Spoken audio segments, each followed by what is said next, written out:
welcome back to my channel. It's Yuka. How are you doing? Today I'd like to talk about my experience as an English teacher in Japan. So as you might know, I used to be an English teacher at an English conversation school. It was very fun and I have learned a lot. Yes, from students, my colleague teachers, many things I learned.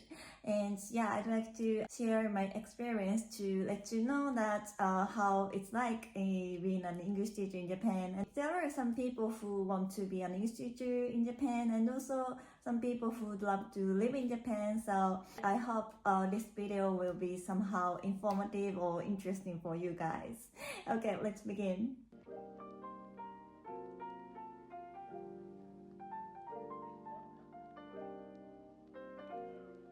Okay, so let's begin with why I became an English teacher. Yes, very simple reason. I studied English very hard since I was a junior high school student. I was kind of very good at English. My math score was very terrible, but on the other hand, English, my scores were pretty good. So I very enjoyed studying English, and I went to university to study English as well. And then I got interested in working holiday in Australia. I just wanted to experience foreign life, and also somehow I thought throughout the life in a foreign country, I thought I can learn English a lot, I can improve English a lot. And then I was talking with my dad, and he said, Yuka, you should have some purpose to go to Australia. And I said, I'm gonna work as a waitress to learn some conversational English. And he said, no, I think it's not a good idea, you need to have some better purpose. And then he said, I was thinking maybe I should get some qualification, or I should study something specific.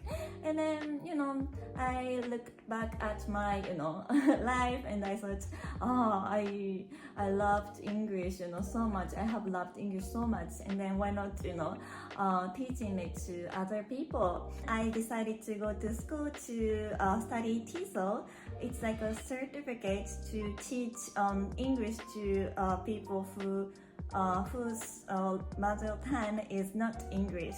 Yes, and then I studied there, and then after 1 year I came back to Japan, and I applied to English conversation school, like several schools, and then I got a job. I went to a training for a few weeks, like a teacher's teacher trainer teaches us, how to teach, demo lessons, a lot of demo lessons I did. Actually, that few weeks was the most, toughest, most tough week of my life, I thought. Yes, every single things you are going to teach, you have to write. So like a A3 paper, handwriting, I wrote every single word I'm going to say in the class. So dark, very black, I mean. And then you don't have to memorize all of it, but you can't really read the teaching script when you're in the class. So almost memorizing how to talk in for 50 minutes. So it was very hard to prepare what to say, what to teach, how to deal with the students. You need to make lots of preparation. So the memory of my preparation is that I was living with my parents and my older sister at that time, and then my sister I couldn't sleep because the next day I have to do another demo lesson, and maybe it was like 2 a.m. or something. I was very sleepy, almost falling asleep, but I couldn't. So I had energy drink, Red Bull, and then talking very loudly without, like, unconsciously, like, very high I was. Yes, like a Red Bull made me very high. So like my sister, who, like, she was sleeping like upstairs, she came to me like a very serious looking, Yuka, are you crazy?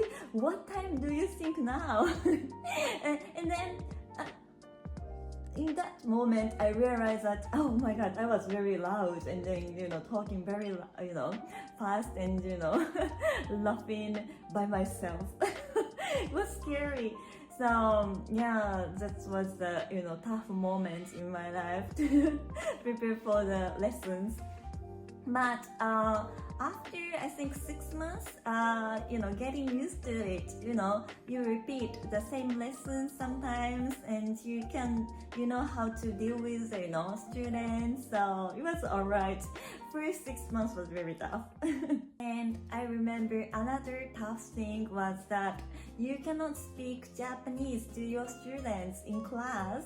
You know, even though we are both Japanese, you know, I can teach more, like, you know, specifically, like, grammatically, vocabulary, you know, how, you know, like a construction of sentences, how to make sentences in Japanese to Japanese students. But the rule of the class in the school was that you don't speak Japanese in class. Only outside of class you can speak. So it was alright for, you know, like more than intermediate students, but the lowest level student, like when I teach them, like you know, such as very basic greeting, like a hello, how are you doing, that kind of very simple beginner English, you know, class. Even though you know, it's very hard, we cannot use Japanese at all, but the students kind of, you know, get irritated. Why? What, you know, what Yuka sensei is speaking? I don't get it. Can you just, you know, simply speak it in Japanese? Let me know, you know. I very understood how they feel, but yes, this was the rule, so I ended up using lots of gestures. This is dark, you know. This is, we are going to the park, or something like this, very slowly, you know, sometimes very Japanese way of English I use. I think which was not very okay, but yes, it was very tough, you know, only English rule in the class. Yes. But what I liked about, you know, being an English teacher was that you can talk with many generations. Like I didn't have much chance to play with, you know, little kids. Like I taught from 2 years old to up to 80 years old. That was incredible, you know. Like 2 years old, I didn't know how to, you know, approach to them.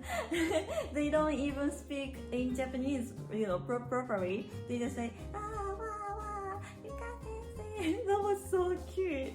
And then like 80 years old lady, she wanted to, you know, work on her brain training. You know, she wants to keep up her memorization, or, you know, want to exercise her brain. So she every week she came to my class, and then have a conversation very randomly.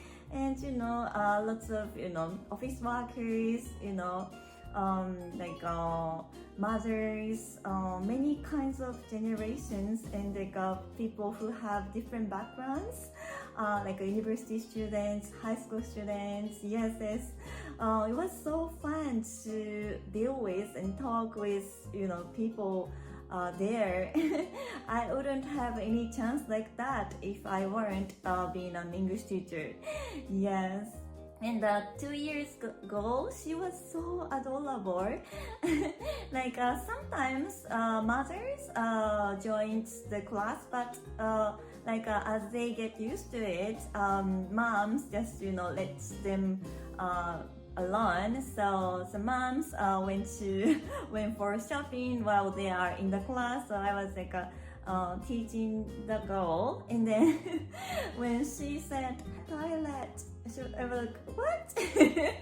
Okay, and then there was no other stuff, so I was the only one who can take care of her. And then okay, let's go to the bathroom together. And then I took her to the bathroom, and then I asked her just in case, can you do the toilet? Can you do by yourself? And then she said no. And then I took care of all of it for her. Yes, I didn't expect that I was gonna take care of 2 years old girl, toilet, but that was so adorable. Very good memory, I think. And it was kind of tough that sometimes you don't have any break.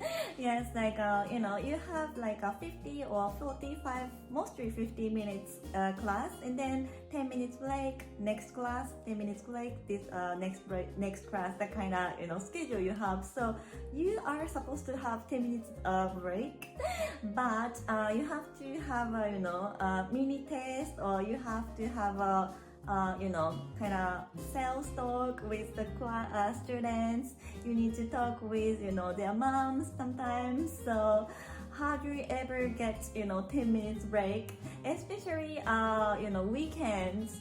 Yes, so busy. Like I had 8 lessons in a row. So literally I have only one lunch break, but lunch break, of course, you need to prepare for your next class. So sometimes I felt like I'm going to, fall down, unconscious. Yes, but I somehow managed it. Yes, my other colleague teachers were very, very energetic and very fun. So we were like, let's survive this Saturday together like this at the beginning of the day. The best moments that I experienced as an English teacher was when I quit my job there. Yes, there were many students who cried for me. Some kids and moms gave me letters and gifts. Like some students, high school students, oh, Yuka sensei, why are you going to leave me? You are the role model of me. I wanna be like you. Very fulfilling. How can I say, satisfying? Yes. So all in all, being an English teacher broadened my perspective, enriched my life. Learned lots of life lessons from students and colleague teachers. Yeah, so it was worth doing that. Hopefully I can be a very good Japanese teacher as well in the future. That's all about it. Thank you very much for watching until the very end, and see you very soon. See you!